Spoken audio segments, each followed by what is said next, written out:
جنوبی امریکہ کے پیرو میں پیش آئے دلخراش سڑک حادثے میں 24 افراد ہلاک ہو گئے۔ یہ حادثہ اس وقت پیش آیا مسافرین سے بھری ایک بس پہاڑی سے نیچے کھائی میں گر پڑی۔ حادثے میں جہاں 24 افراد کی اموات ہوئی وہیں 35 زخمی بھی بتائے گئے ہیں۔ وہاں کے سرکاری حکام نے یہ بات بتائی۔ معلوم ہوا ہے کہ اندیز کی پہاڑیوں سے گزرنے کے دوران ہویانیاؤ سے ہوانٹا جانے والی بس بے قابو ہو کر اچانک 200 میٹر گہری کھائی میں گر پڑی۔ مہلوکین میں 2 بچے بھی شامل ہیں۔ حادثے کے فوری بعد حکام نے چوکسی اختیار کی، بچاؤ اور راحت کاری کا کام کیا گیا۔ طبی عملے کو بھی مقام واقعے پر روانہ کر دیا گیا۔ اسی علاقے میں گزشتہ ماہ پیش آئے سڑک حادثے میں 13 افراد ہلاک ہوئے تھے۔ مزید تفصیلات کا انتظار ہے۔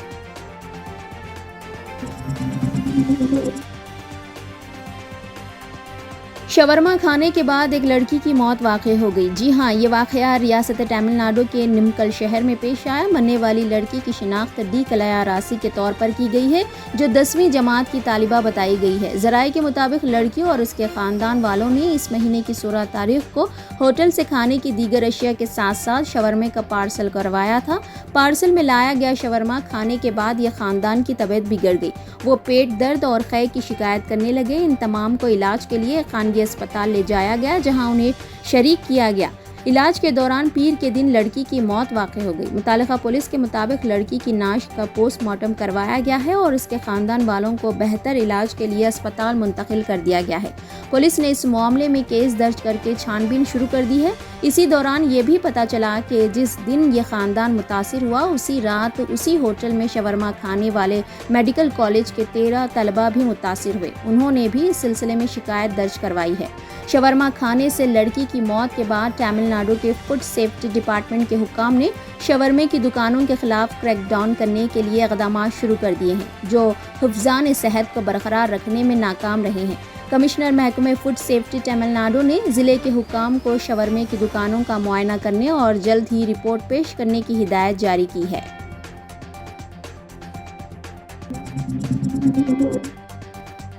تلنگانہ میں ٹیچرز کی جائیدادوں پر تقررات کے لیے ڈی ایس سی 2023 کے لیے درخواستوں کے ادخال کا عمل اس مہینے کی 20 تاریخ یعنی کل سے ہوگا۔ ریاست گیر سطح پر سرکاری میونسپل اسکولز میں مخلوعہ 5089 اساتذہ کی جائیدادوں پر تقررات کے لیے حکومت نے نوٹیفیکیشن جاری کر دیا ہے، جس کے تحت اسکول اسسٹنٹ، لینگویج پنڈت اور پی ای ٹی کی جائیدادوں پر تقررات کیے جائیں گے۔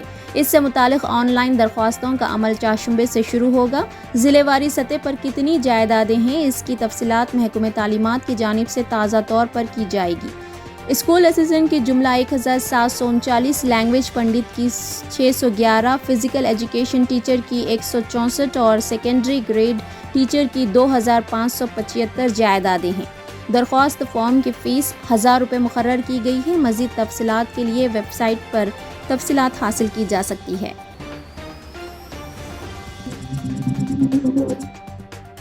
نامور فلم اداکار کمل ہسن کی دختر شروتی ہسن، جنہوں نے تیلگو کے ساتھ ساتھ ہندی فلموں میں بھی کام کیا ہے، انہیں آج ممبئی ایئرپورٹ پر تلخ تجربے کا سامنا کرنا پڑا۔ ممبئی ایئرپورٹ پر نامعلوم شخص ان کا پیچھا کرتا ہوا نظر آیا۔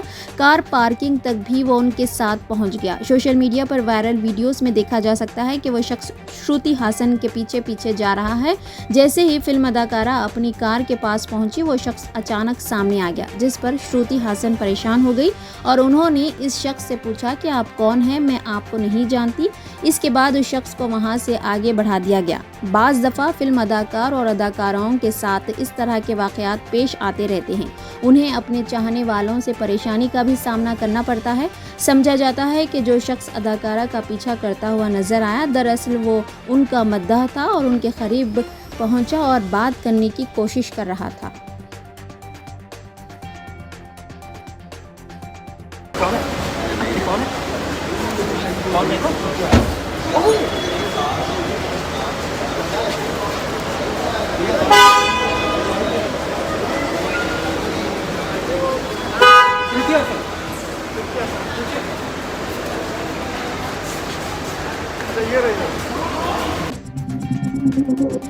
صفائی کو آدھا ایمان کہا گیا ہے، لیکن عام مسلمان حج و عمرہ پر آنے والے عازمین کی اکثریت صفائی کا خیال بالکل نہیں رکھتے۔ سعودی حکومتی ادارے اس سلسلے میں مسلسل ہدایتیں جاری کرتے رہتے ہیں۔ سعودی وزارت حج و عمرہ نے ایک بار پھر زائرین سے کہا ہے کہ وہ عمرے کے بعد لائسنس ہولڈرز حجاموں سے ہی بال منڈوائیں۔ وزارت حج و عمرہ نے ٹویٹر پر بیان کیا کہ زائرین مقررہ باربر شاپ سے بال ترشوانے یا منڈوانے کا اہتمام کریں۔ بیان میں کہا گیا ہے کہ راستوں میں بال منڈوانے سے گریز کیا جائے، اس سلسلے میں قانون پر عمل درآمد میں تعاون کریں۔ وزارت کا کہنا ہے کہ سعودی حکومت نے حفظان صحت کے ضوابط کے مطابق باربر شاپس قائم کی ہے، زائرین انہی سے رجوع کریں۔ ضرورت اس بات کی ہے کہ عمرہ اور حج پر آنے والوں کی جو تربیتی کیمپ منعقد ہوتے ہیں ان میں صفائی سے متعلق ہدایات کو تربیت کو حصہ بنائیں۔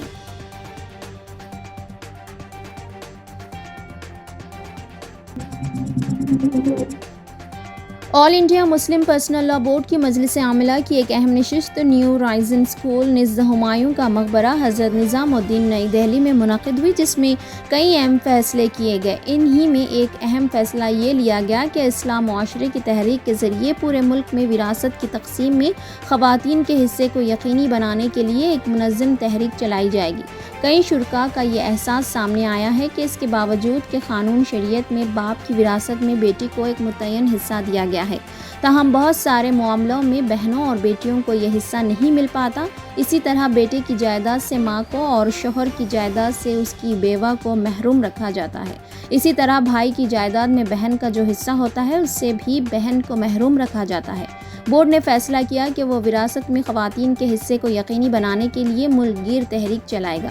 بورڈ کے ترجمان ڈاکٹر سید قاسم رسول الیاس نے عاملہ کے فیصلے پر روشنی ڈالتے ہوئے کہا کہ بورڈ میں یہ احساس بھی سامنے آیا کہ ملک میں خواتین کو متعدد قسم کے سماجی اور آئلی مسائل کا سامنا ہے، مثلاً رحم مادر میں بچیوں کا قتل، جہیز کی لعنت، تاخیر سے شادی کا مسئلہ، ان کی عفت و عصمت پر ہو رہے حملے، ملازمتوں کے دوران ان کا استحصال، ان پر ہونے والا گھریلو تشدد وغیرہ۔ ان باتوں کا بورڈ نے سختی سے نوٹس لیا اور طے کیا کہ بورڈ کی اصلاح معاشرہ تحریک کے ذریعے ترجیحی طور پر ان چیزوں کی اصلاح پر خصوصی توجہ دی جائے گی۔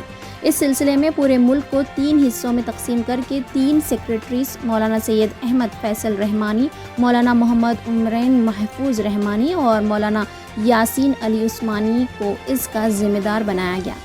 اس کے علاوہ اس پورے کام کا منصوبہ اور نقشہ ترتیب دینے کے لیے درج ذیل افراد پر مشتمل ایک کمیٹی بنائی گئی۔ مولانا سید احمد فیصل رحمانی، مولانا محمد عمرین محفوظ رحمانی اور ڈاکٹر سید قاسم رسول الیاس، اسی طرح تفہیم شریعت کمیٹی کی ذمہ داری بورڈ کے سیکریٹری مولانا سید بلال عبدالحی حسنی کو دی گئی۔ شرکائے اجلاس نے یونیفارم سول کوڈ کے تعلق سے بورڈ کی جانب سے کی گئی کوششوں کی تحسین کی، بالخصوص مختلف مذہبی و سماجی رہنماؤں کی راؤنڈ ٹیبل میٹنگ و پریس کانفرنس، لاء کمیشن کے مطالبہ اور بورڈ کی تحریک پر تقریباً 63 لاکھ افراد کی جانب سے جواب کا دیا جانا اور صدر بورڈ کی قیادت میں لاء کمیشن سے بورڈ کے وفد کی ملاقات و گفتگو، طے پایا کہ اس سلسلے کی دیگر کوششوں کو جاری رکھا جائے گا۔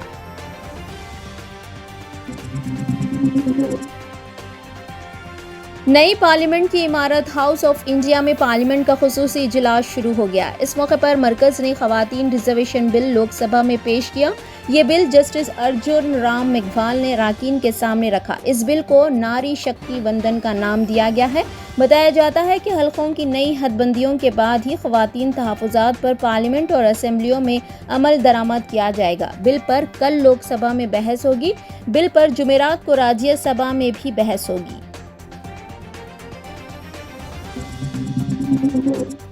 جموں کشمیر کے اننت ناگ میں گزشتہ 3 دنوں سے انتہا پسندوں اور سیکورٹی دستوں کے درمیان جاری فائرنگ و جوابی فائرنگ کے دوران آج صبح لشکر طیبہ کے کمانڈر عزیز خان کی موت واقع ہو گئی۔ معلوم ہوا ہے کہ سیکورٹی دستوں کی فائرنگ میں عزیز خان کی موت ہو گئی۔ اس کی نعش کی شناخت کر لی گئی ہے اور دعویٰ کیا گیا ہے کہ پولیس کو اس کی نعش کے پاس سے اسلحہ بھی برآمد ہوا۔ اے ڈی جی پی وجے کمار نے بتایا کہ عزیز خان کے ساتھ ایک اور شخص ہلاک ہوا، اس کی بھی نعش دستیاب کر لی گئی ہے۔ اننت ناگ انکاؤنٹر میں 4 فوجیوں کے بھی ہلاک ہونے کی اطلاعات ہیں۔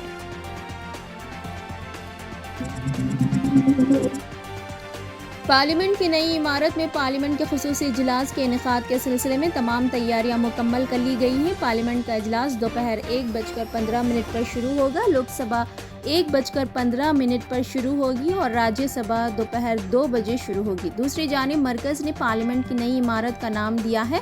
پارلیمنٹ کا نام ہاؤس آف انڈیا رکھا گیا۔ مرکز نے پارلیمنٹ کی نئی عمارت کی اطلاع دیتے ہوئے ایک گزٹ جاری کیا ہے۔ یہ اعلان کیا گیا کہ نئی تعمیر کردہ عمارت اب سے پارلیمنٹ ہوگی۔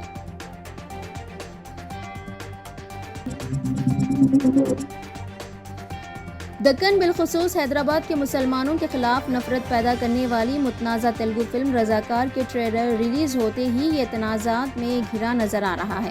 فلم کی کہانی آزادی کے بعد کے ہندوستان کی ہے۔ ٹریلر کے آغاز میں کہا گیا ہے کہ ہندوستان کو انگریزوں سے 15 اگست 1947 کو آزادی ملی، لیکن حیدرآباد کو آزادی نہ مل سکی۔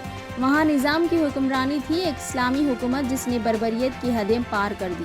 سوشل میڈیا پر ایک طبقہ اسے دی کشمیر فائلز کے بعد ہندوؤں کے ساتھ ہونے والی ناانصافیوں کی حقیقت کو دکھانے والی ایک اور فلم قرار دے رہا ہے۔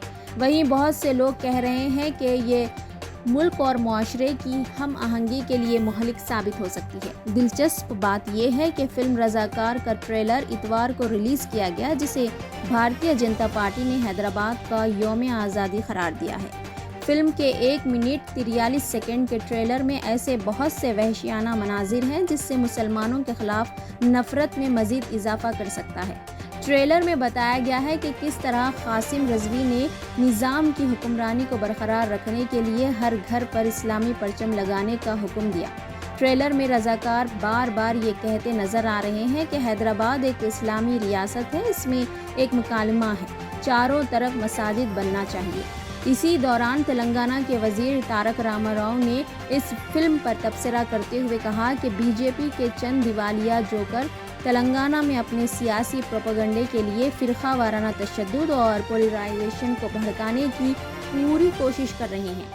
ہم اس معاملے کو سینسر بورڈ اور تلنگانہ پولیس کے ساتھ بھی اٹھائیں گے تاکہ اس بات کو یقینی بنایا جا سکے کہ تلنگانہ کی امن و امان کی صورتحال متاثر نہ ہو۔